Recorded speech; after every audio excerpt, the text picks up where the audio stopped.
Okay, good morning. Today we do Sigmund Freud. First, what I will do is I will put Freud in the context of the Western religious, intellectual, and literary tradition. All right, so in the beginning, the main religion for us humans during the Ice Age was animism.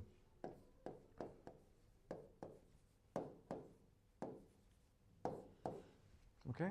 And the idea of animism is that we humans are no different from every other living conscious being in the world.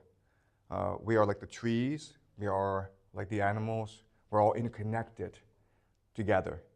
And life is just a cycle of life and death, birth and rebirth. All right? And this religion is still around today in many primitive societies, for example, in the Amazon. And then we transition to the mother goddess.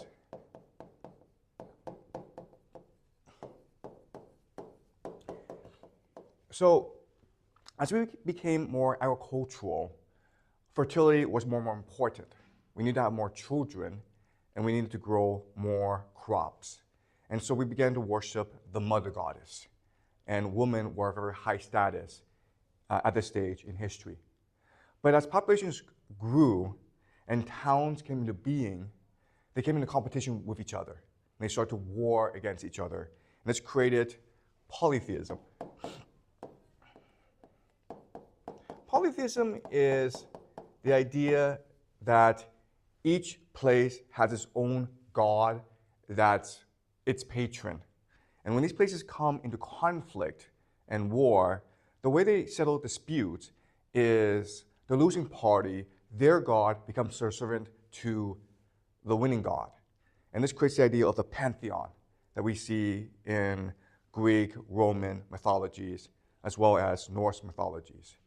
Now, the radical break from this tradition was the birth of monotheism.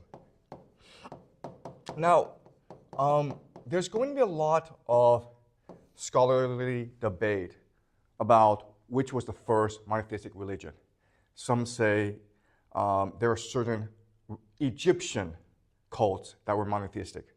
Some say the Jews were. Some say the Zoroastrians were.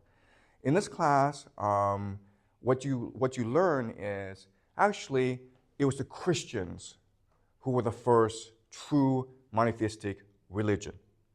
And the reason why is the Christians introduced the idea of the Holy Trinity.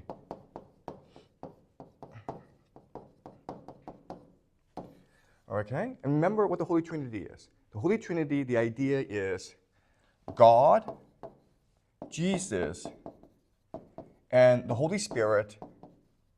These are different entities, but they are co-equal to each other. They are separate but unified. They are different but equal.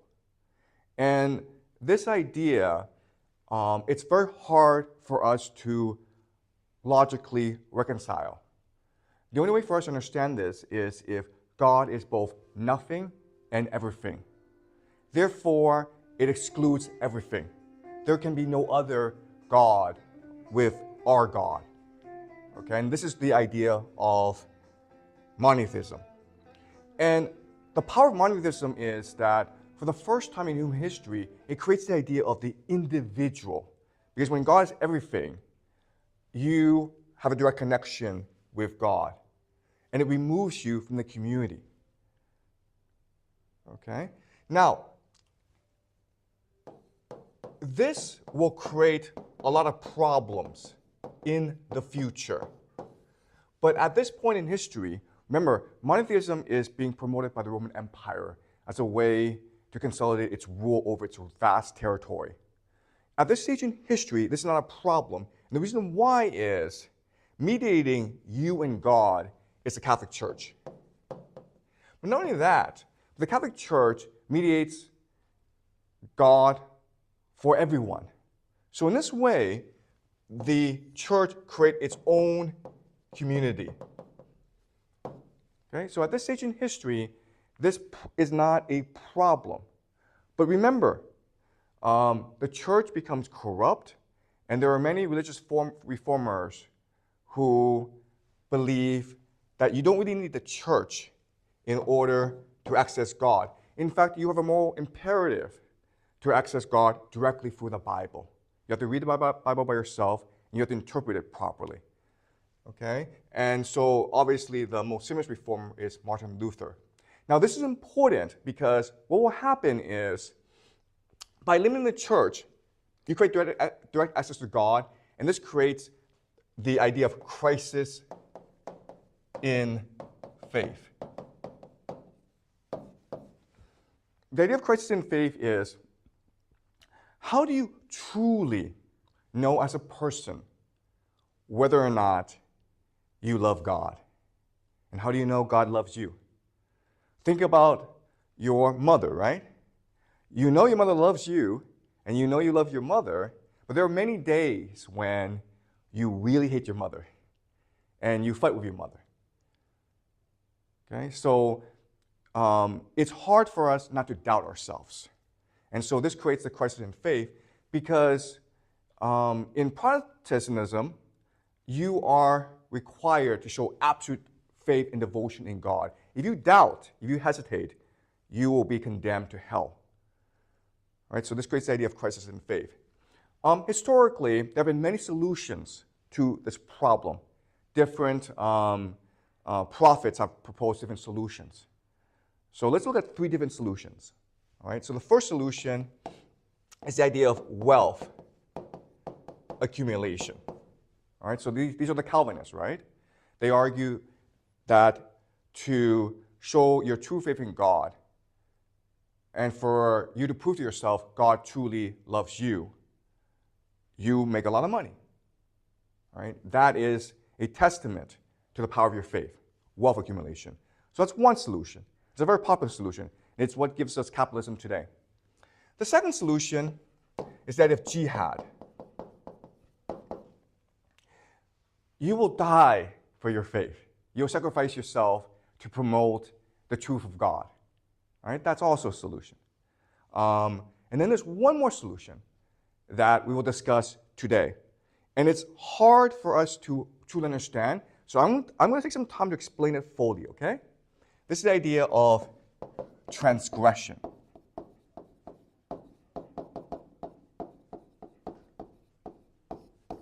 So let me explain it to you slowly.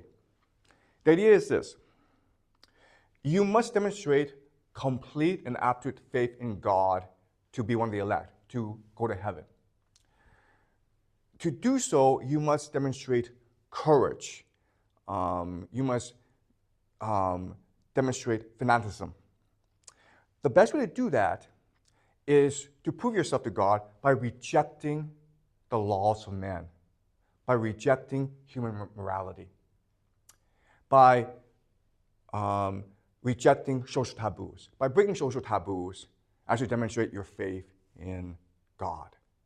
All right? Now, I know this sounds like a strange idea, but let me give you an example to show you what this means. Let's just say that in school, I decided to start a new class. And this new class is called Individual Empowerment. And my very first assignment to all my students is, I want you guys to go shoplift. I want you guys to go steal a piece of candy from a small store. And of course, you are disgusted and you are appalled by this suggestion. What if you get caught? Well, you might get expelled from school. You might be jailed. Your parents may punish you. You may be outcast from society. And then I tell you, have faith. Trust me. When you do this and you break the social taboo that's preventing you from realizing your full potential, you will feel an extreme sense of exhilaration, liberation, excitement. And this will motivate you to do greater things in life. By breaking taboos, by transgression against society, and showing a true faith in God, you will master your destiny. Okay? And so you guys go and you go steal something from the store, you get away with it, and guess what? You feel excited. You feel exhilarated. You feel energized. Okay, and that's the idea of transgression. And this has always been a very, this has been around for us for like hundreds of years as well, okay? So these are the three main ways that historically the religious practitioners have tried to resolve the issue of the crisis of faith, right? Wealth accumulation, that's a Calvinist, jihad, but you also have transgression. Remember transgression, it's very important for discussion, okay? So remember this idea. Now, another way to resolve the crisis in faith is through philosophy, epistemology. Epistemology. Epistemology really just means the theory of knowledge. How do ideas come together?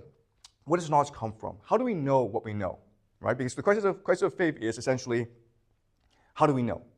So epistemology is really philosophy's attempt to resolve this crisis in faith.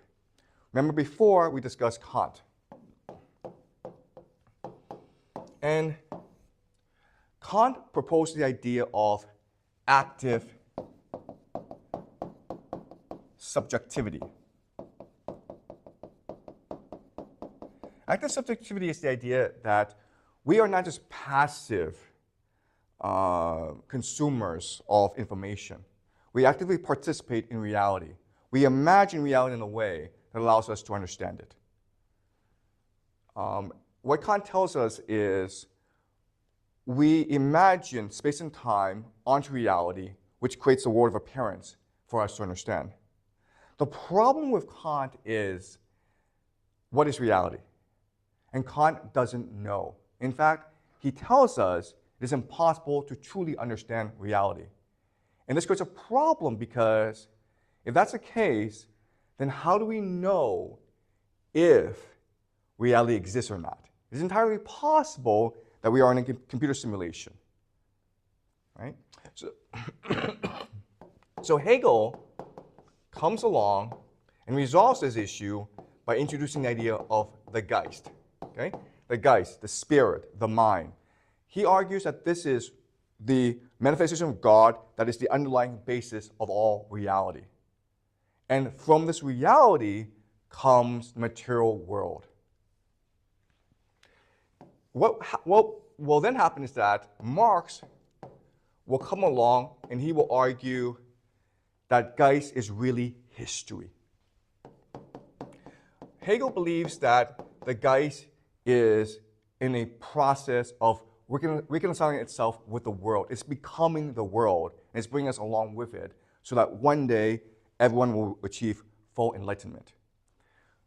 Marx inverts Hegel and puts the material world before the world of ideas.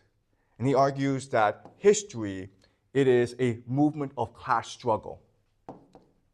And the end of history is when all class struggle ceases and we all become equal in a worker's paradise. Why? Because as capitalism becomes worse and worse, as the proletariat increase in number but are exploited in greater, but are oppressed by the capitalists, eventually the proletariat, you and me, will develop class consciousness. And we will unite and we will overthrow the capitalist class through collective action.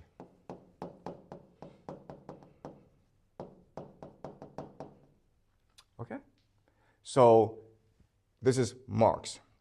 Now, today we will study Freud. Because what will happen is Freud will come along and he will present a completely different conception of the movement of history and of the individual. He argues that the individual is really just unconscious forces embedded within the brain. Okay? So these three forces are the superego,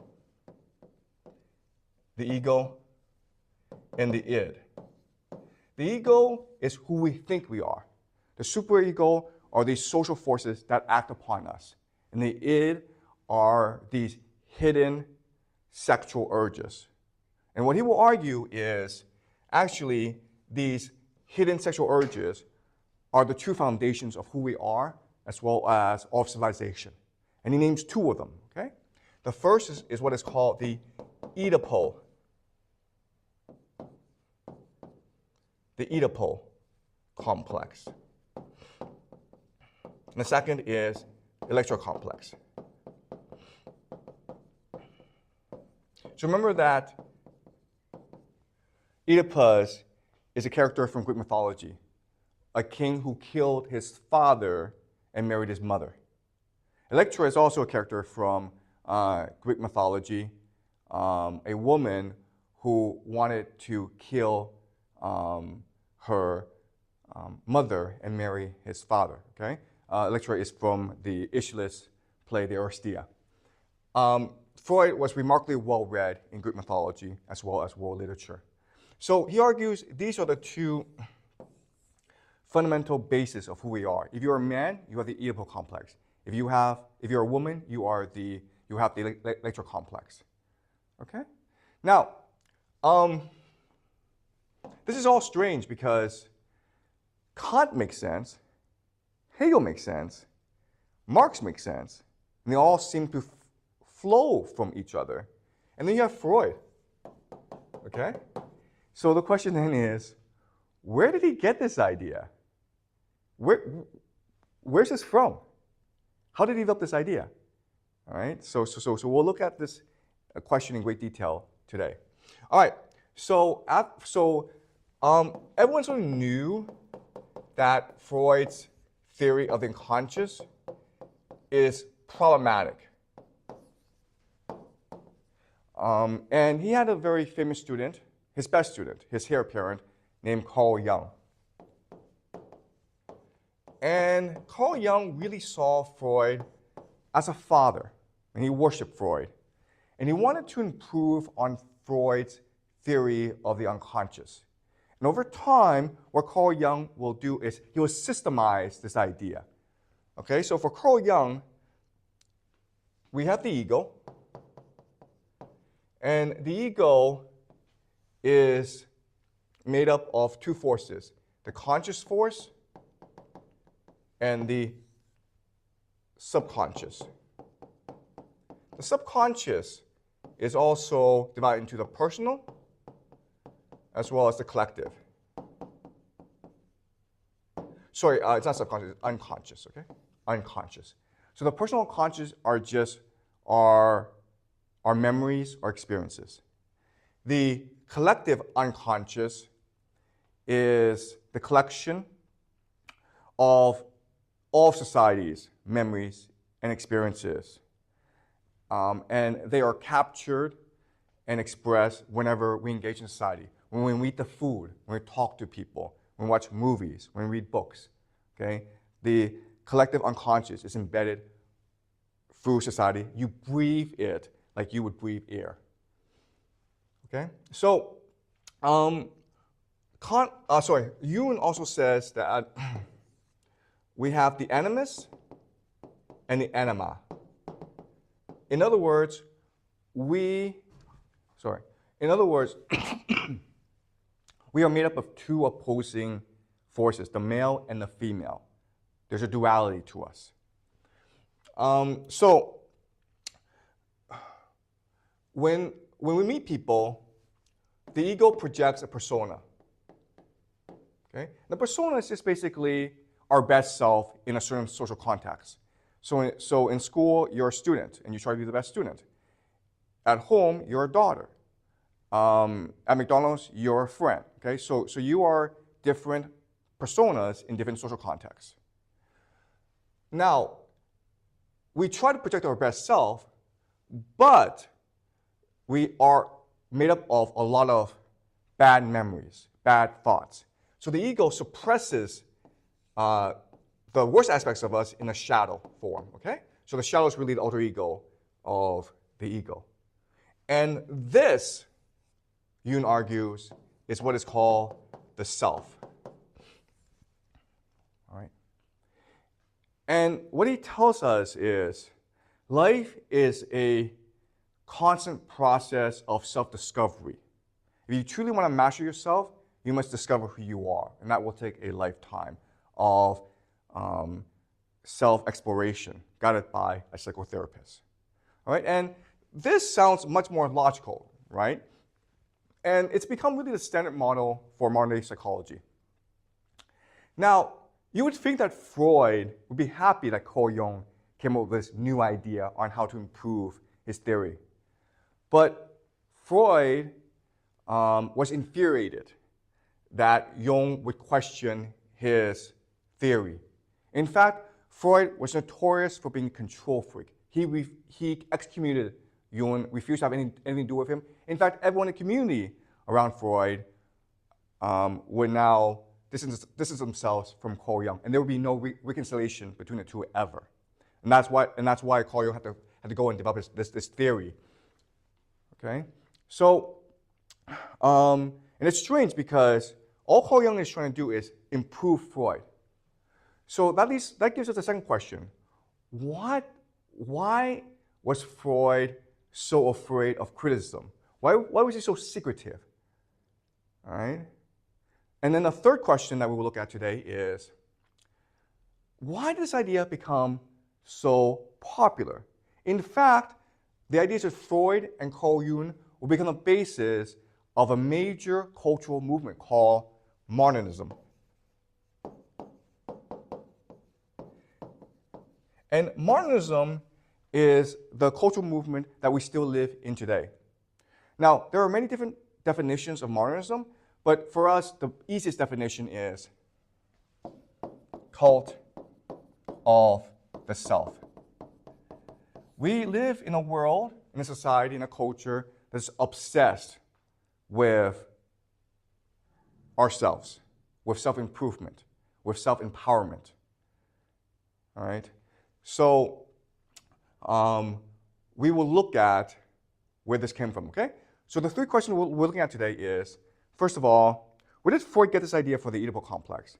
Second is, why was Freud so secretive? And the third question is, what explains Freud's popularity? Why was he so influential? And why was his influence able to spread so quickly? And what I will show you today is Freud became so influential and so famous not because his psychoanalyst system was designed to help his patients. Ultimately, his system was designed to protect the interests of powerful men. Okay, that's my argument to you today. Okay, so having made the general argument, what I want to do now is look at the evidence to support the argument. Okay, so again, this is a chart that summarizes the different perspectives of these four major thinkers: Kant, Hegel, Marx, and Freud.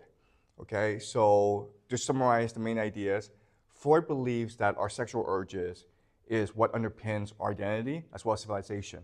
It's because we cannot control our sexual urges that gives rise to religion, which helps us cope with our guilt.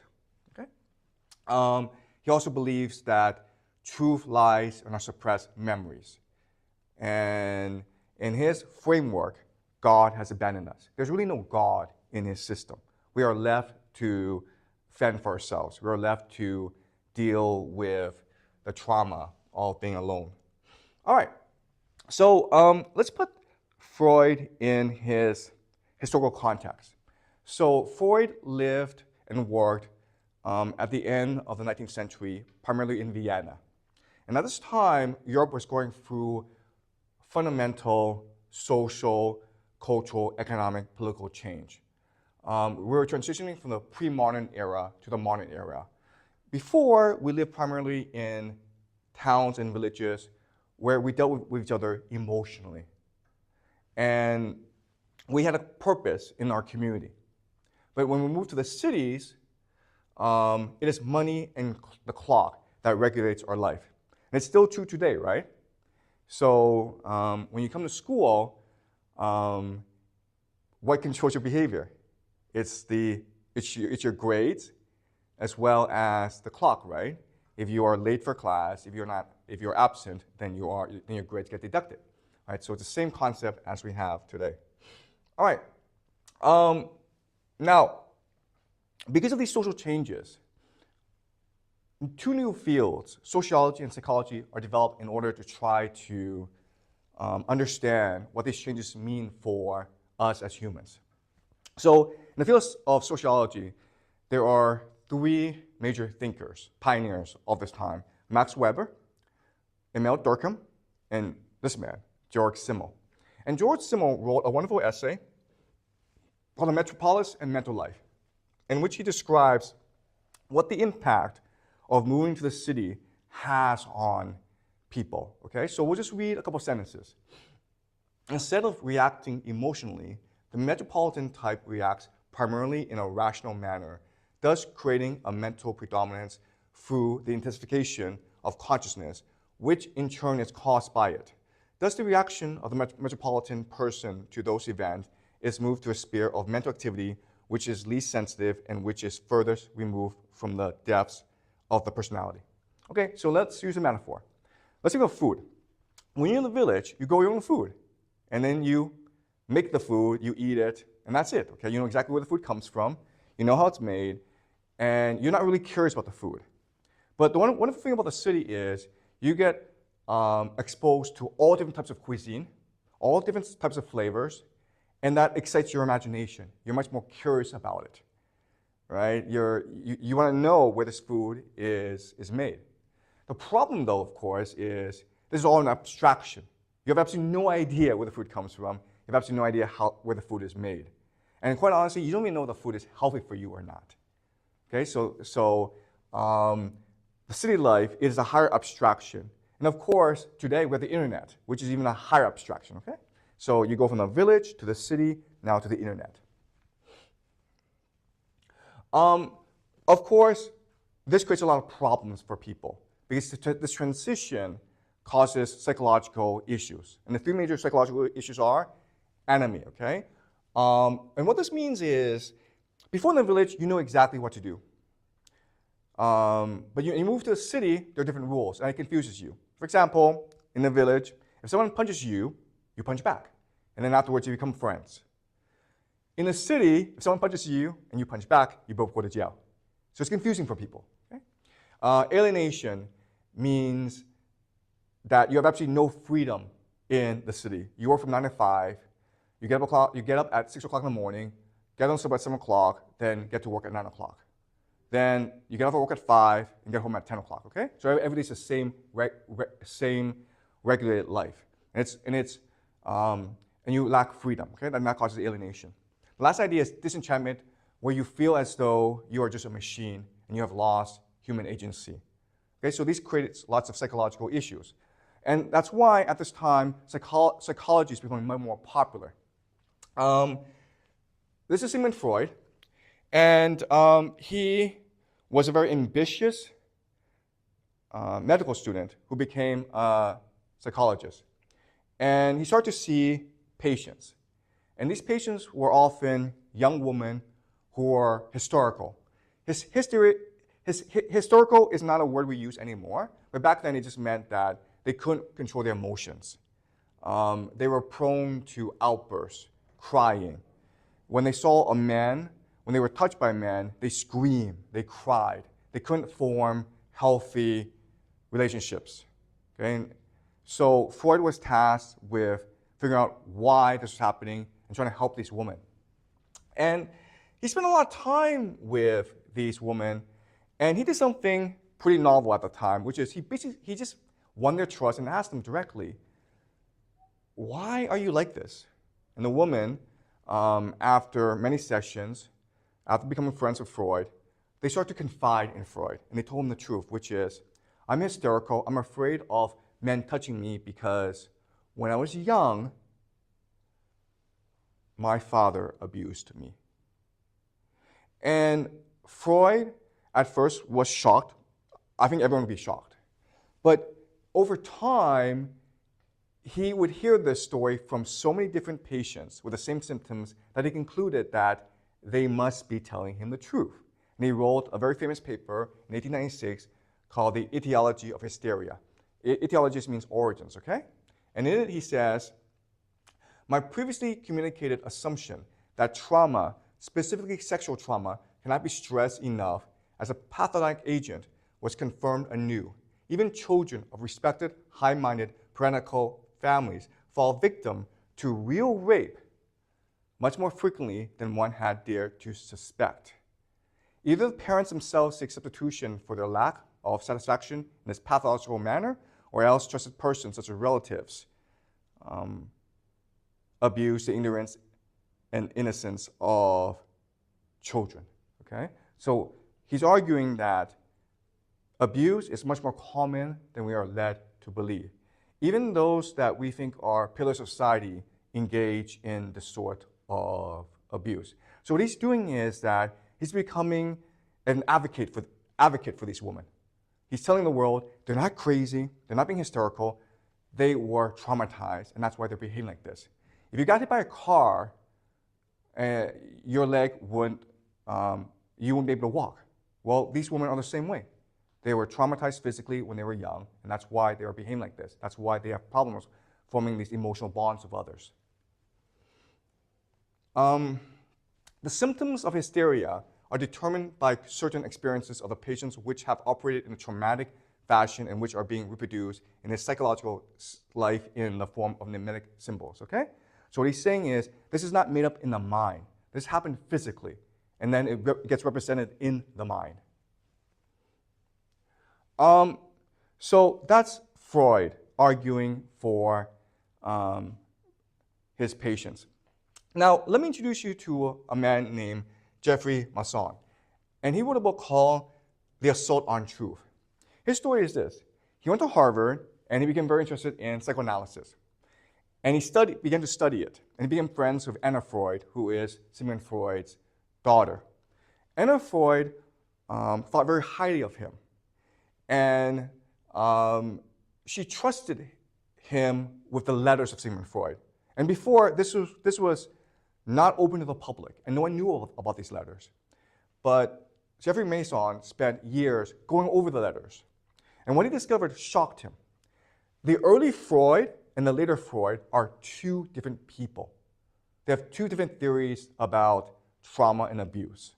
Okay? And in his book, he presents the evidence, which are Freud's letters to friends. All right, so let's just read a couple.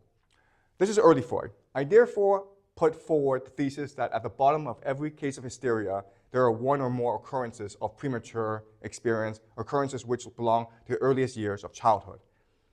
Okay? There are a whole number of other things that vouch for the reality of infantile sexual scenes. In the first place, there's the uniformity which they exhibit in certain details. So what he's saying is, I know that people don't believe me, but the evidence is clear. I've talked to different people. They don't know each other. And they're telling the same story. They're probably the same details. So either there's this giant conspiracy, or they're telling the truth. It is less easy to refute the idea that the doctor forces reminiscences of this sort on the patient, that he influences him by suggesting to imagine and reproduce them. Nevertheless, it appears to me equally untenable. I've never yet succeeded in forcing on a patient a scene I was expecting to find in such a way that he seemed to be living through it with all the appropriate feelings.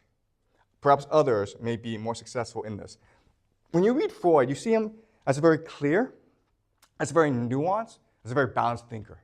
Okay? He accepts there are different possibilities. It's possible that he himself is suggesting false memories to his patients. And he says, this is possible, but I have failed to achieve this goal. And there are others who may be better at this than I, but I haven't been able to do it. Okay? So based on this evidence, he argues that these patients must be telling the truth. Okay? This is the early Freud. This is Sandor Ferenczi, and for the longest time, they were colleagues. They were best friends. They were both advocates for patients. And then they had a falling out, okay? They started to, they basically refused to talk to each other anymore, okay? And the reason why is Sandor Ferenczi continued to advocate for patient rights, whereas Sigmund Freud completely changed his attitude, all right? So let's look at the new Freud. Since child masturbation is such a general occurrence and is at the same time so poorly remembered, it must have an equivalent in psychic life. And in fact, it is found in the fantasy encountered in most female patients, namely that the father seduced her in childhood. This is a later reworking which is designed to cover up the recollection of infantile sexual activity and represents an excuse and extenuation thereof. The grain of truth contained in this fantasy lies in the fact that the father, by way of his innocent caresses in earliest childhood, has actually awakened the little girl's sexuality. It is these same affectionate fathers that are the ones who then endeavor to break the child of the habit of masturbation. Okay, so what Freud is trying to say is young girls from a very early age, they are sexual animals. They have these urges, and they have this longing for the father. And it's compounded by the fact that the father, in his innocence, hugs and caresses his little girl. It's made worse when the father notices that the girl is masturbating and tries to stop her. And this creates a sense of both resentment, hatred, and more longing. Okay? So now what Freud is saying is, it's not the father. The father did nothing. He's innocent. The girl is the one who because of these sexual urges, has all these sexual fantasies that she is no longer able to differentiate between fantasy and reality. All right? So this is from the essay, Fragments of Analysis of Hysteria. The love-hungry little girl, unhappy at having to share her parents' affection with her brothers and sisters, realizes that all that tenderness comes flowing back when her parents are made anxious by her illness. The girl now knows a way of calling forth her parents' love. So now he's explaining why hysteria is so common in society. And the answer is very simple. Women are desperate for attention. It's that simple. They're fine, they have no issues, they just want attention. And that's why they are hysterical, okay? Because they know that illness attracts attention from caregiving males. This is Sigmund Freud's book, Civilization and Its Discontents. And in it, he expresses his contempt for women in society. All right, let's read it. Furthermore, women should soon come into opposition to civilization and display their retarding and restraining influence. Those very women who, in the beginning, laid the foundations of civilization by the claims of their love. Women represent the interests of the family and of sexual life. The work of civilization has become increasingly the business of men. It confronts them with ever more difficult tasks and compels them to carry out instinctual sublimations of which women are little capable. All right, so Freud's saying this. We must spank women because without women, there'd be no civilization. They give birth, they raise families. But men are smarter than women. And so men are tasked with the responsibility of building civilization, of creating science, of creating literature, of creating philosophy, of politics, of administration. Okay? But what all women want is attention, to be doted on. And that's why women hate civilization. First of all, because they're not smart and they can't really contribute to civilization, but also because it takes men away from them. Okay? So now the question then is, okay, this is like really strange because the Freud that we encountered earlier was a scientist. Very clear, very nuanced, very subtle in his thinking. This Freud, he's like a myth maker. He's almost like a priest. Okay, so what explains this transition? Okay, well, there's a very simple explanation, right? The simple explanation, which is simple explanation, is he may be treating his patients who are young women, but who's paying the bills? The father, right? It's the father who's paying Freud. So if Freud went to the father and said, oh, I talked to your daughter, it's your fault that she's like this, well, they wouldn't be very happy. Okay? So we can understand why, at the end of the day, Freud decided that he needed to change his story if he wanted to maintain his clientele. So the question then is, okay, is there evidence to suggest that sexual trauma and abuse was common in Vienna at this time in history, the late 19th century? And the answer is yes. There is some piece of evidence, okay, not complete, okay, but there's some piece of evidence to suggest this was actually a thing in Vienna in the late 19th century. So Vienna is part of the Austria-Hungary Empire, and there are lots of secret societies and religious cults at this time. Okay, one of them is called Frankinism, and Frankinism rejected Jewish norms, and believed they were obligated to transgress moral boundaries. Okay, remember the question of faith, right? How do you demonstrate your faith in God? How do you know God loves you? How do you know you're faithful? Well, you break taboos. And they were breaking a lot of taboos. The Frankists engaged in sexually promiscuous rites, such as the infamous 1756 incident where they were allegedly caught dancing around a half-naked woman. At its height, Frankinism claimed perhaps 50,000 followers. That's a lot. 50,000 followers is a lot. And a lot of them were powerful people. Primarily Jews living in the Polish Lutheran Commonwealth, as well as Central and Eastern Europe. Later, Frankists were encouraged to convert in mass to Catholicism, okay? And so who are these people? Well, they are followers of a man named Sibbatai Zevi, who lived in 19th century, who was a Jewish rabbi who lived in the 19th century Ottoman Empire. And for many, he was extremely charismatic, and he was basically their Messiah. Okay? He was the Jewish Messiah. And he preached a religion of transgression because transgression meant courage. It meant empowerment. It meant true faith. And he had a lot of followers. And that's why the Sultan called him in and said, okay, I'll give you a choice. You can either continue doing what you do, and I'll kill you, or you convert to Islam. So he converted to Islam. But when he did so, he told his followers, I did so because God doesn't care about what you do. God cares about what's in your heart. As long as you're true to God, what you do in life does not matter. Okay? And the religion that he started is still around today. Okay? And this is from Wikipedia, okay? All this is from Wikipedia, and you can look at it online to make sure that I'm just making this up, all right?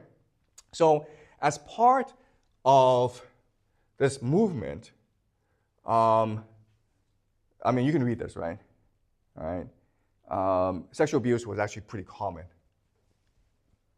So we have evidence to suggest that, yes, these women were probably telling the truth, and Freud knew so. But Freud ultimately had to change his story in order to protect his livelihood.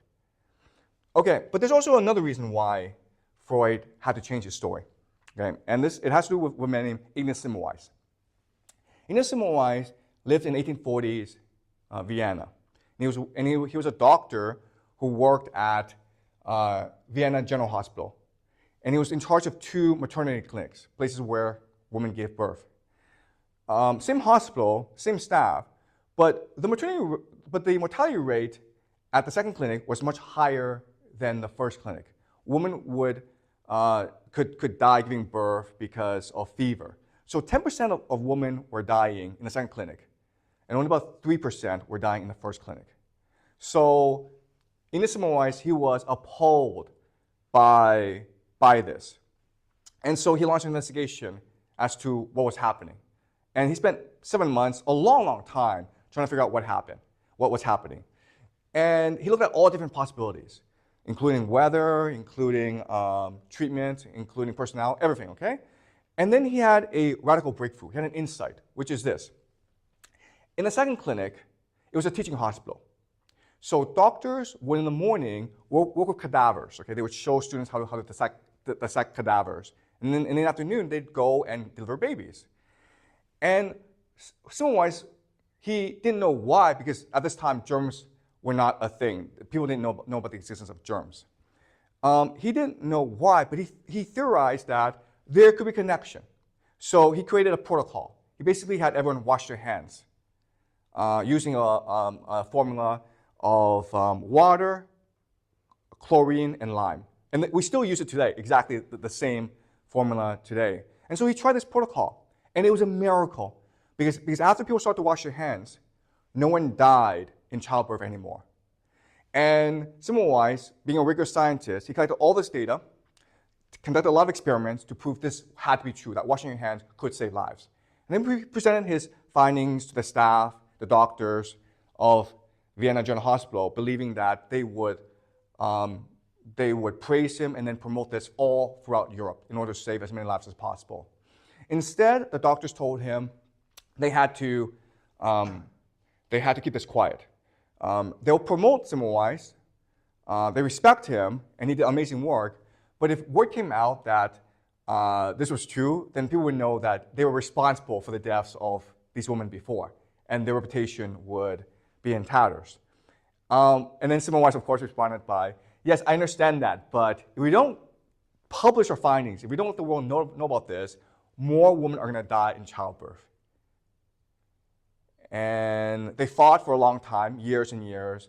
And then eventually, Semmelweis, he was blacklisted. He was not allowed to work ever in hospital again.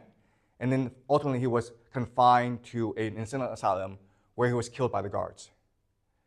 And he died, leaving a young family. And so that's what happens to you when you defy powerful people in Vienna in the 19th century. And Freud didn't want the same fate. Okay? And he also had a young family.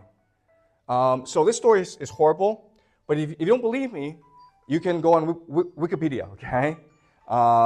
He was institutionalized in an insane asylum by his colleagues. And in the asylum, he was beaten by the guards. He died 14 days later.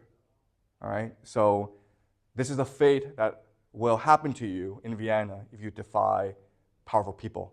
So now we have an explanation for why Freud made the transition, why he changed his story. But now there's another problem, which is, how does Freud convince his patients to go along, right? Before, he told his patients, I believe you, and they trusted him, and now he's changing his story. So how can he convince them that they, in fact, do suffer from sexual fantasies? And like this experience of sexual abuse, it's all just made up in the head. Okay, that's a very hard job to do. So the solution is the interpretation of dreams. All right? So Freud pioneered a new way of hypnotizing his patients. So together they would analyze their dreams, right? Because if you talk about their memories in their past, they're going to fight back and says, I remember very clearly. If you talk about their dreams, that allows you to suggest subtly new ideas and new memories, to basically implant new memories and basically gaslight that person. Okay? Does that make sense? All right, so the interpretation of dreams. So that is the story of Freud. Okay? But this leaves a question is, why did this spread throughout the world? All right? And that's something that we will look at in part 3. So a lot of the influence of Freud has to do with Carl Jung, who will take his ideas of the unconscious and systemize it for popular consumption. Okay? So we already discussed his framework where we are all dualities. Okay? We have an ego, but we also have a shadow. We have a conscious, but also a unconscious, a personal as well as collective, an animus and an anima. Jung popularized ideas of personality types, right? Introvert, extrovert, which is what we still use today. All right. the main influence is in modernism, a transformative art movement beginning around the early 20th century. All right, so arguably the first great modern artist is James Joyce, who in 1922 published Ulysses. James Joyce was Irish. He was an Irish expatriate, and he actually studied Dante in university. So he wrote Ulysses as a way to imitate and almost surpass Dante.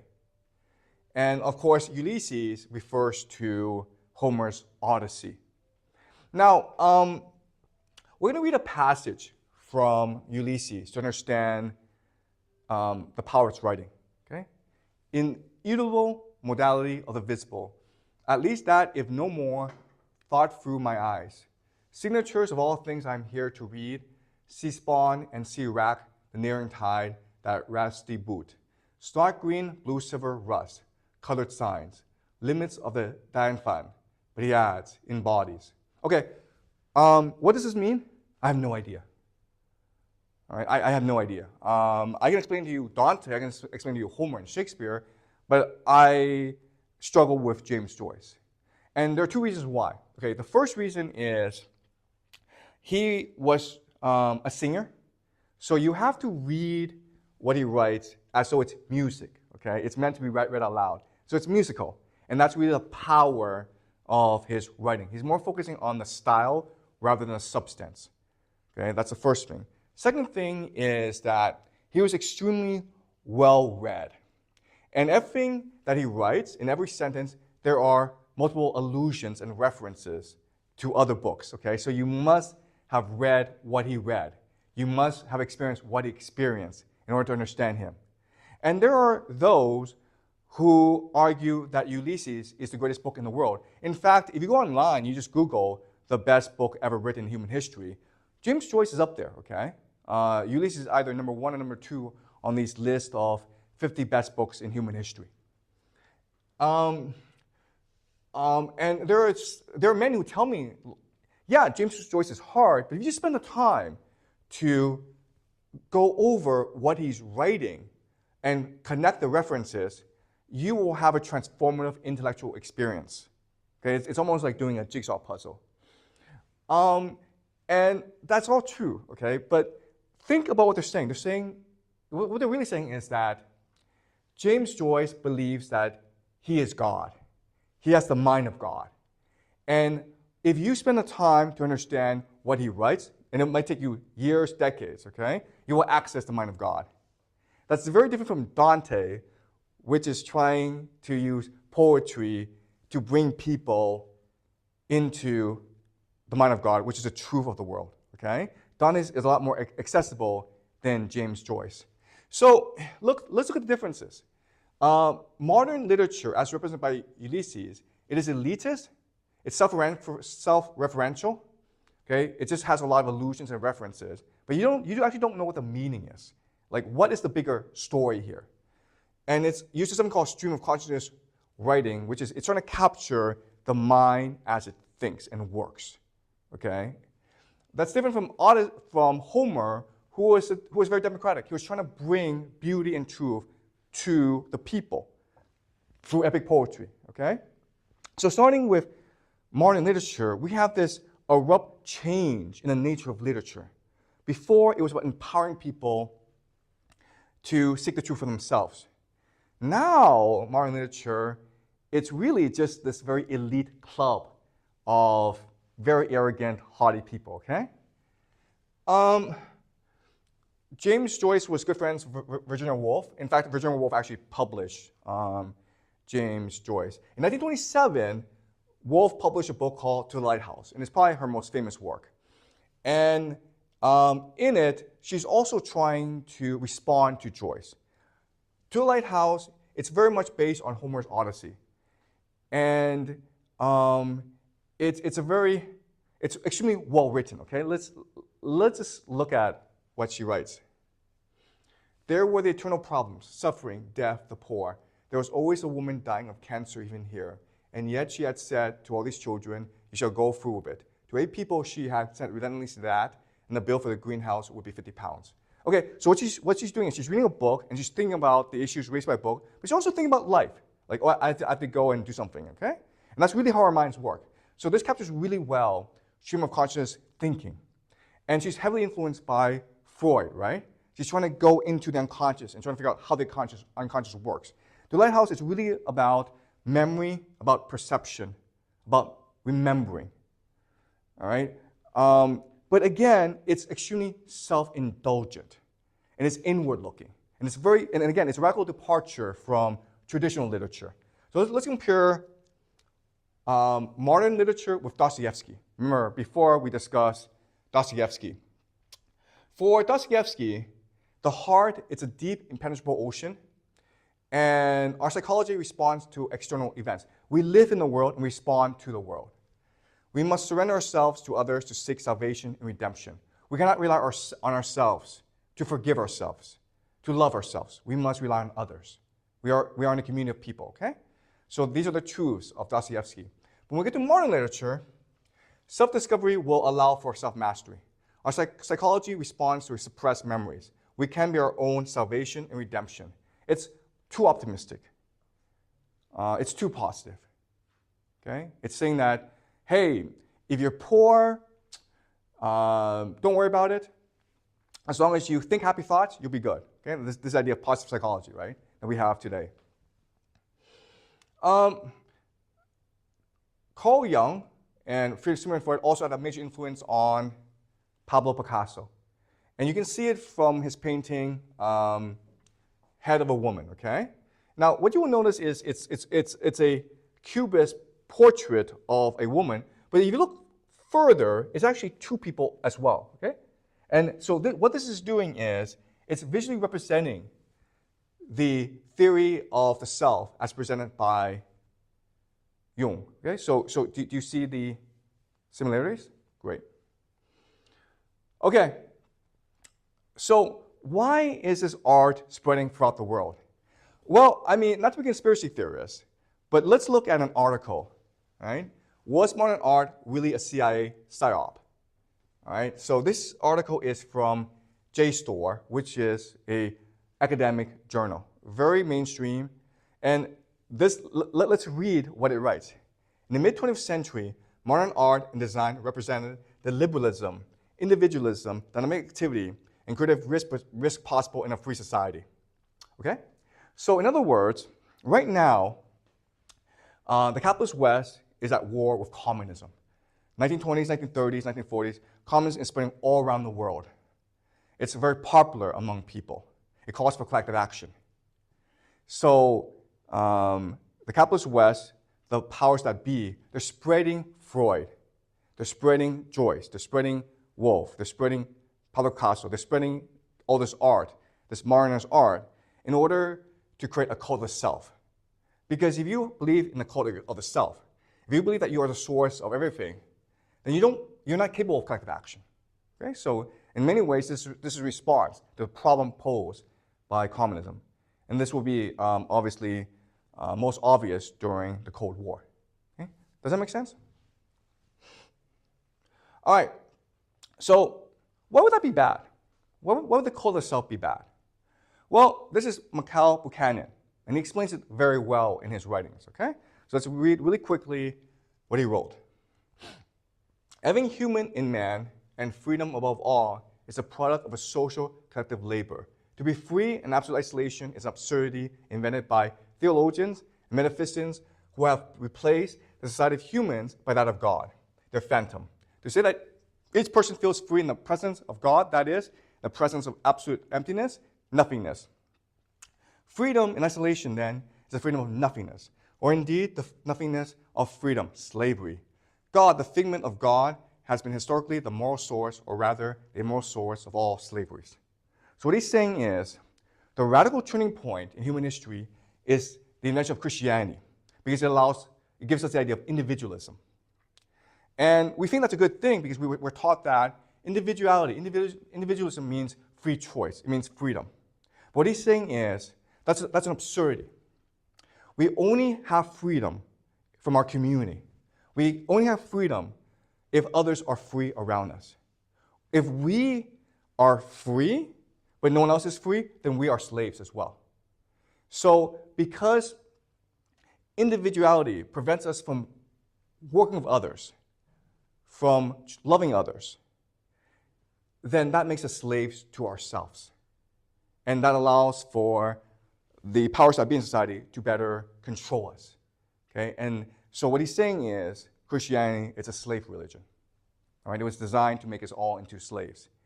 And this will, and Buchanan lived in the 19th century, but if he read Freud, then he would also argue that the cult of psychoanalysis, it's really about entrapping yourself in your own emotions.